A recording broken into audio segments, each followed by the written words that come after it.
Every game master has encountered the player who treats the NPC like bowling pins. Whether it's constant insults or the casual disregard for life, these disruptive players can derail your campaign and spoil the fun for everybody at your table. Hey everyone, I'm Heavy J, and I've been a DM for nearly 40 years now. I'm going to discuss how to handle the murder hobo today on Fat Dragon Adventure. I remember one time my players went to a small cabin located in the woods. It was situated on a peaceful lake. They were told that 3 gnomes lived there. These gnomes had information that was important to the quest that they were on. I had made it crystal clear to everyone that these gnomes were nothing but humble fishermen who preferred a life of peace and solitude. I remember vividly as the players walked down the narrow path to their home, flanked on either side by sweet-scented wildflowers. As then, the barbarian charged past the group in a rage. He smashed through their doors. Splinters flew everywhere. He roared as his battle axe hewed through their childlike bodies. By the time the rest of the party caught up to him, their hopes of attaining this vital information was gone. The last of the gnomes laid there, gurgling his last breath with bewilderment in his eyes. Everybody was like, "What in the Hades did you do that for?" And, unapologetically, he just shrugged his shoulders and smiled.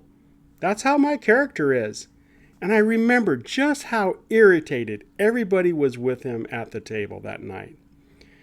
I think every GM comes across those players that just want to kill everything in sight. This casual disregard for life can really derail an otherwise fun campaign for everyone. Give this video a thumbs up if you've ever had something like this happen at your table, guys.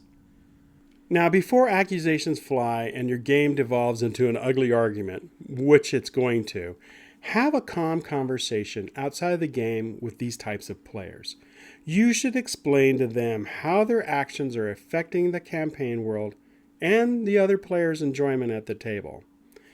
I would set clear expectations at the beginning of the campaign, too. During your session 0, of course. You should discuss the tone of your game. Is it a serious campaign or a lighthearted one? And I think by setting the mood, you can have a big impact on everybody's play style right from the get-go. I'd make it very clear also what the consequences of violence in your world are as well. And if you don't know what a session 0 is, well, I've put a link to episode number 4, why session 0 is important, down in the doobly-doo for you guys. Let's talk a little bit about in-game consequences and what I mean. You should make it clear that the NPCs will react realistically. Shopkeepers will not sell to rude or aggressive customers, and guards will usually arrest lawbreakers right there on the spot.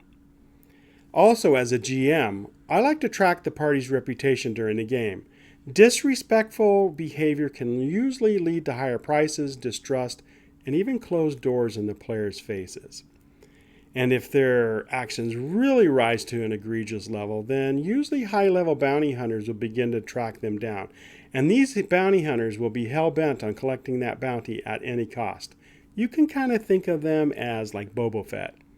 Dead or alive, I make it clear that a head weighs a lot less than a body. That way, those types of players can do the calculus before acting rashly towards innocent townfolk. With a bag, the head weighs less than the body. Oh, and by the way, that barbarian I talked about in the beginning, the one that slaughtered the gnomes, here's what my solution was. He began losing charisma points every day at dawn. As it turns out, the village who bought fish from these guys had a powerful cleric that resided there. This cleric cursed him when he found out that he had killed these guys. He became so disfigured and so grotesque to look at, he could no longer show his face in public without fear of being attacked as a monster every place that he went. Let's talk about another solution I think would be helpful. To hopefully stop this disregard for your NPCs, you should give your players a reason to care about the NPCs. And you can do this by making your NPCs interesting and well developed. For example, players are less likely to kill someone that is a member of a powerful family. Or maybe your NPC has connections to a powerful guild that they rely on for important information and resources that will suddenly dry up if they misbehave. The point is, you can get very, very creative with these reasons. And with all that being said, it's okay to let your players be chaotic, but to a point. Some campaigns actually thrive on chaos, and if everybody's having fun, a bit of mayhem is okay. As a GM, just don't let it get out of hand. As a GM, you set the limits and the tone at your table. You should encourage your players to find clever alternatives to outright violence. It may be more appropriate to intimidate an NPC instead of just outright murder. Encourage them to find non-lethal ways to achieve their goals. Ultimately, the focus should be on the narrative of the campaign. So here are my final thoughts, Dragon Riders. If after these steps the behavior continues, a more serious conversation may be necessary. Discuss if the campaign aligns with the problem player's playstyle, or if it's time for them to maybe find a different game. It's okay to boot a player that is a problem to your game. It's your game.